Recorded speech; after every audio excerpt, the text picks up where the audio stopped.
अस्सलाम वालेकुम, मेरा नाम नादिया है, मैं एक स्पीच थेरेपिस्ट हूँ। आज हम बात करेंगे हेयरिंग इम्पेयर्ड बच्चों के बारे में। ऐसे बच्चे जिनको हेयरिंग एड लगे हैं या फिर जिनका कोक्लियर इम्प्लांट हुआ है, हम उनके बारे में आज बात करेंगे। जैसा कि हम जानते हैं कि एक नॉर्मल हेयरिंग के साथ जो बच्चा होता है, वो माँ के पेट में ही सुनना स्टार्ट कर देता है। और जब वो आहिस्ता-आहिस्ता पैदाइश के बाद सुनता है और एनवायरमेंटल साउंड्स और सारी साउंड सुनता है, ह्यूमन साउंड सुनता है, एनवायरमेंटल साउंड सुनता है, बहुत बहुत सारी इकसाम की जो साउंड्स हमारे इर्द-गिर्द होती हैं, वो साउंड सुनता है, तो बच्चा नेचुरली सीख लेता है कि किस साउंड पे उसने फ़ोकस करना है और किस साउंड को उसने इग्नोर करना है। और फिर इसी तरह आहिस्ता-आहिस्ता बच्चे के अंदर स्पीच डेवलप होती है, डिफरेंट चीज़ों का कॉन्सेप्ट आता है, डिफरेंट साउंड्स का कॉन्सेप्ट आता है, लैंग्वेज का कॉन्सेप्ट आता है, स्पीच का कॉन्सेप्ट आता है। लेकिन अगर बच्चा हेयरिंग इम्पेयर्ड है और उसका हेयरिंग लॉस बहुत ज़्यादा है कि उसने कभी साउंड्स को प्रॉपर्ली सुना ही नहीं, उसने ना उसको फ़ोकस किया, तो बच्चे को इन चीज़ों को बताना कि कौन-कौन सी साउंड के ऊपर आपने फ़ोकस करना है और किस साउंड को आपने इग्नोर करना है, ये हमें खुद सिखाना पड़ता है बच्चे को स्पीच सिखाने के लिए, बच्चे को लैंग्वेज सिखाने के लिए। अगर तो बच्चे का लॉस इतना ज़्यादा नहीं है और थोड़ा लॉस है कि वो सुन पा रहा है, वो ह्यूमन साउंड सुन पा रहा है, तो फिर तो बहुत ज़्यादा हमें पहले इस चीज़ पे वर्क नहीं करना पड़ता। लेकिन अगर बच्चे ने हेयरिंग एड या फिर कोक्लियर इम्प्लांट अभी अभी करवाया है और उसको साउंड्स आना स्टार्ट हुई हैं, तो हमें बच्चे को सिखाना पड़ेगा और समझाना पड़ेगा कि किस साउंड पे हमने फोकस करना है और किस साउंड को हमने इग्नोर करना है। बहुत से पेरेंट्स समझते हैं कि डिवाइस लगाने के बाद बच्चा खुद ही बोलना स्टार्ट कर देगा, लेकिन ऐसा नहीं होता। डिवाइस सिर्फ आपको आवाज़ देती है, लेकिन सुनना और समझना बच्चे को सिखाना पड़ता है। आज मैं आपको ऑडिटरी ट्रेनिंग के बारे में बताऊंगी, यानी कि जब हमने बच्चे को हेयरिंग एड लगा लिया, हमने बच्चे का कोक्लियर इम्प्लांट करवा लिया, तो फिर उसके बाद हमने बच्चे की ऑडिटरी ट्रेनिंग कैसे करनी है, बच्चे को हमने कैसे सिखाना है कि उसने किस साउंड पे फोकस करना है, किस साउंड को इग्नोर करना है, किस तरह से बोलना है और उस साउंड को कैसे परसीव करना है, वो मैं आपको उसके डिफरेंट स्टेप्स बताऊँगी। आपने ये बात याद रखनी है कि इस वीडियो का मकसद हरगिज़ ये नहीं है कि आपने बच्चे को स्पीच थेरेपी नहीं करवानी। अगर आपके पास वसाइल अवेलेबल हैं और आपने बच्चे को कोक्लियर इम्प्लांट करवाया है या बच्चे को हेयरिंग एड लगाया है, तो आप किसी प्रोफेशनल स्पीच थेरेपिस्ट के पास ज़रूर जाएं और बच्चे की थेरेपी को कंटिन्यू करवाएं। लेकिन किसी वजह से अगर आपके पास ऐसे वसाइल नहीं हैं कि आप किसी स्पीच थेरेपिस्ट के पास कंटिन्यू कर सकें, तो मेरी वीडियो का मकसद आपको अवेयर करना है कि किस तरह से आपने बच्चे के साथ काम को स्टार्ट करना है और किस तरह से उसको आहिस्ता आहिस्ता लेकर आगे चलना है। ये वीडियो उन पेरेंट्स के लिए भी हेल्पफुल हो सकती है जो कि स्पीच थेरेपी करवा रहे हैं, ताकि उनको समझना आसान हो कि आपका स्पीच थेरेपिस्ट आपके बच्चे के साथ क्या काम कर रहा है, क्यों कर रहा है और उस काम का मकसद क्या है, ताकि वही काम आप भी रिपीट करें और बच्चा जल्द से जल्द और आसानी से सीखे। तो सबसे पहले ऑडिटरी ट्रेनिंग में जो स्टेप आएगा, आपने ये बात याद रखनी है कि जब हमने बच्चे को ऑडिटरी ट्रेनिंग की तरफ लेके आना है, तो हमने सबसे पहले नॉन वर्बल से स्टार्ट करना है। नॉन वर्बल यानी कि जो स्पीच साउंड्स नहीं हैं, जो आम, जैसे कि घंटी की आवाज़, जैसा कि ताली की आवाज़, जैसा कि दरवाजे की नॉक, ठीक है, इन चीज़ों से हमने स्टार्ट करना है और फिर आहिस्ता आहिस्ता हमने उसको स्पीच साउंड्स की तरफ लेकर आना है और फिर 1 वर्ड, 2 वर्ड और 3 वर्ड्स की तरफ लेकर आना है। तो सबसे पहले ऑडिटरी ट्रेनिंग में जो स्टेप आता है वो है डिटेक्शन।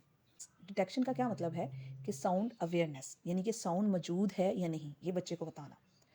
इसमें हमने बच्चे को, अभी याद रखें, सब हमने बच्चे को स्टार्ट में ही डिस्क्रिमिनेशन की तरफ नहीं लेके जाना। हमने बच्चे को ये बताना है कि साउंड आ रही है या नहीं। इसमें आप क्या कर सकते हैं कि आप जैसे कि बेल बजा सकते हैं, क्लैप कर सकते हैं, टेबल टैप कर सकते हैं, इसी तरह से ड्रम बजा सकते हैं, दरवाजे को नॉक कर सकते हैं, ठीक है। और फिर आप बच्चे के रिस्पॉन्स को पहले तो ऑब्ज़र्व करेंगे और फिर बच्चे को आप रिस्पॉन्स करना सिखाएंगे भी, ताकि इसको आप एक खेल की शक्ल में ले आएँ। कि अगर आपने बच्चे के सामने पहले फ़र्ज़ करें आप टेबल टैप कर रहे हैं, तो आप पहले बच्चे के सामने टेबल टैप करेंगे, ठीक है।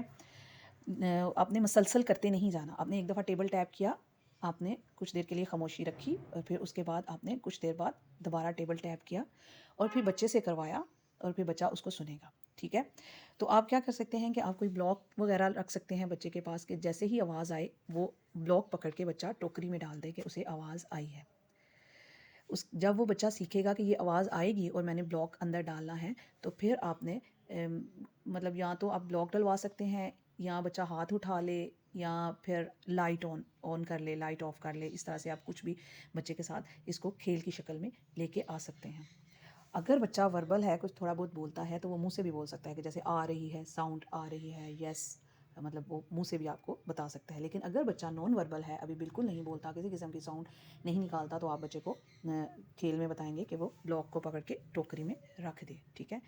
इससे हमें पता चलेगा कि बच्चे को डिटेक्शन आ गई है, बच्चे को साउंड की मौजूदगी का पता चल गया है कि आवाज़ आ रही है या आवाज़ नहीं आ रही, ठीक है।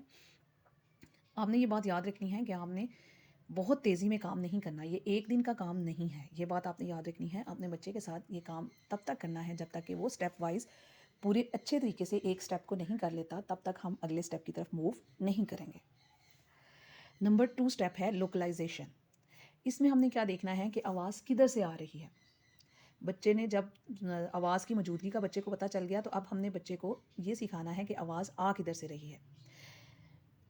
सामने से साउंड देंगे, आप साइड से देंगे और फिर पीछे से देंगे। करना फिर वही है कि जहाँ जब भी आवाज़ आएगी, बच्चा ब्लॉक को पकड़कर टोकरी में डालेगा, ठीक है।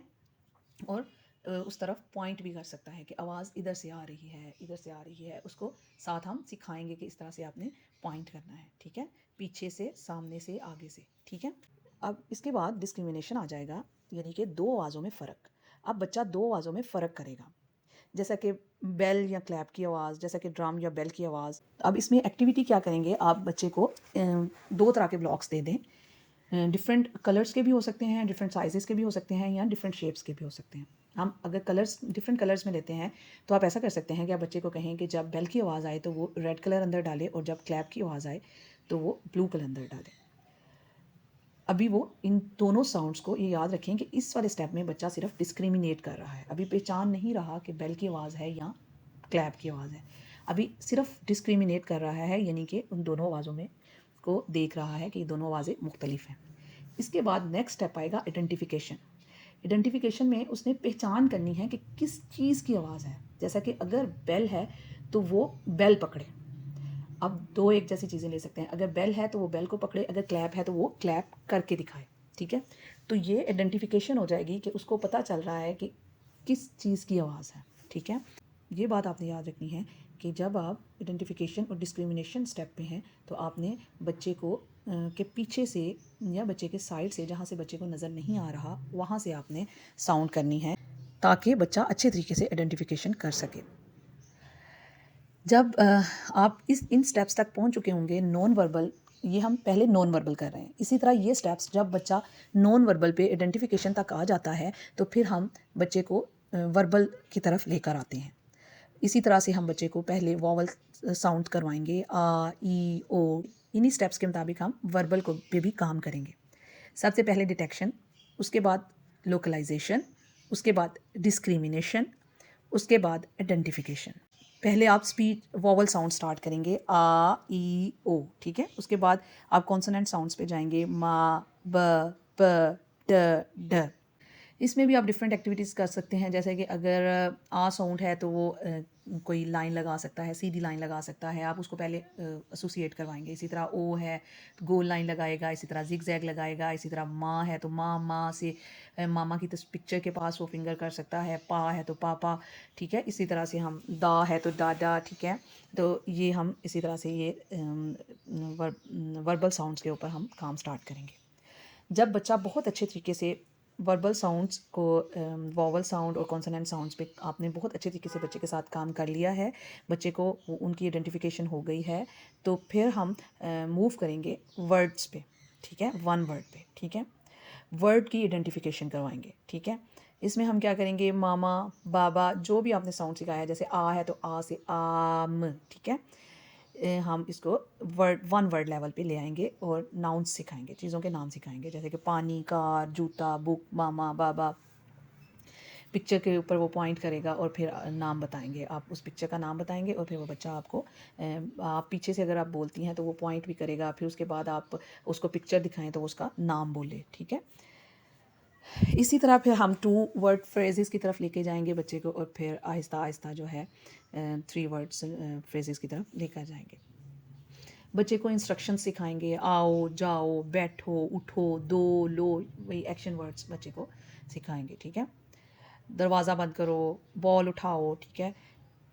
इनमें आपने एक चीज़ याद रखनी है कि ट्रेनिंग का ऑर्डर यही रहेगा कि सबसे पहले आपने नॉन वर्बल पे काम करना है और फिर वर्बल पे काम करना। सबसे पहले इजी साउंड्स, फिर डिफ़िकल्ट साउंड, फिर पहले सामने से फिर पीछे से, सबसे पहले इन्वायरमेंटल साउंड और फिर उसके बाद स्पीच साउंड की तरफ जाएंगे। आपने बच्चे के साथ डेली प्रैक्टिस करनी है।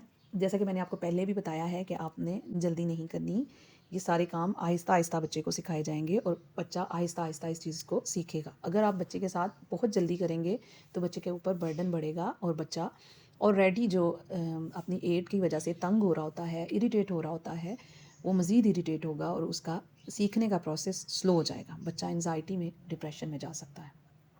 तो आपने इन चीज़ों को भी मद्देनज़र रखना है कि किस तरह से आपने बच्चे को स्ट्रेस से, एंजाइटी से और डिप्रेशन से बचाना है और किस तरह से अपने बच्चे को बच्चे की जो हेयरिंग एड है उसको बच्चे का फ्रेंड बनाना है, बच्चे को उसके साथ यूज़ टू करना है, बच्चे को उसके साथ कंफर्टेबल करना है, बच्चे को सिखाना है कि ये उसके लिए बहुत इंपॉर्टेंट है। उसको इसके लिए आप क्या करेंगे, आप बच्चे की छोटी से छोटी अचीवमेंट के लिए पर भी बच्चे को अप्रिशिएट करेंगे, छोटी से छोटी अचीवमेंट पे बच्चे को शाबाश देंगे और बच्चे को बताएंगे कि वो बहुत ज़्यादा मेहनत कर रहा है और वो बहुत ज़्यादा इम्पोर्टेंट है और वो मतलब बहुत मजबूत है कि वो ये सारे काम कर रहा है। नॉर्मल बच्चों की निस्बत उसको ये ज़्यादा मेहनत करनी पड़ रही है और वो बहुत ज़्यादा मेहनती है और अल्लाह ताला ने उसको मेहनत के लिए चुना है।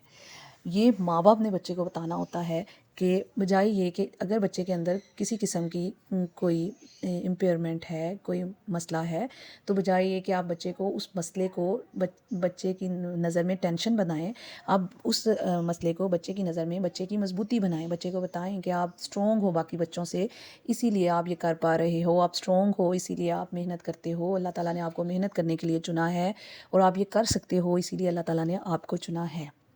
और हर हाल में अल्लाह ताला का शुक्र अदा करना है। अगर आपने बच्चे में ये चीज़ डेवलप कर दी कि बच्चा उस चीज़ को अपने लिए एक मजबूती बना ले, उस इम्पेयरमेंट को अपनी मजबूती बना ले, तो आप यकीन करेंगे वो इम्पेयरमेंट नहीं रहेगी, बल्कि वो बच्चे के लिए एक सुकून और बच्चे के लिए एक तरक्की का बायस बन जाएगी। तो आपने बच्चे को बार बार उसकी कमी को याद नहीं करवाना, आपने उसके अंदर की मौजूद मजबूती को उसको याद करवाना है ताकि वो बच्चा मजबूत हो, बच्चा अच्छे से सीखे, बच्चे को पता हो कि उसके साथ क्या हो रहा है, उसको ये एड क्यों लगाई गई है, उसने किस तरह से काम करना है, आपने किस तरह से हेल्प करनी है और किस तरह से आगे ज़िंदगी में आगे चलना है। पेरेंट्स को ये बात ज़रूर याद रखनी है कि हम एज अ पेरेंट्स जो हम लोगों को स्ट्रेस आता है या माली तौर पे या जिस्मानी ज़हनी तौर पे, बच्चे को भी वो स्ट्रेस आ रहा होता है और बच्चे का स्ट्रेस इस चीज़ पे डिपेंड करता है कि उसके माँ बाप उस स्ट्रेस को किस तरह से ले रहे हैं। अगर उसके माँ बाप उस स्ट्रेस को बच्चे को ये दिखाने में कामयाब हो जाते हैं कि ये स्ट्रेस आपको आगे जाने से नहीं रोकेगा, तो आप यकीन करें कि बच्चा बहुत ज़्यादा कामयाब होगा। अभी के लिए इतना ही। आपने ये बात याद रखनी है कि अगर आपके पास वसाइल मौजूद हैं तो आप बच्चे की स्पीच थेरेपी को कंटिन्यू ज़रूर करें।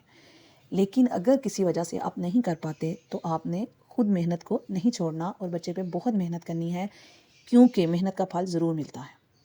अल्लाह ताला सबके लिए आसानियाँ पैदा करे। आज के लिए इतना ही। मुझे अपनी दुआओं में याद रखिएगा। फिर नए टॉपिक के साथ हाजिर होंगी। अल्लाह हाफिज़।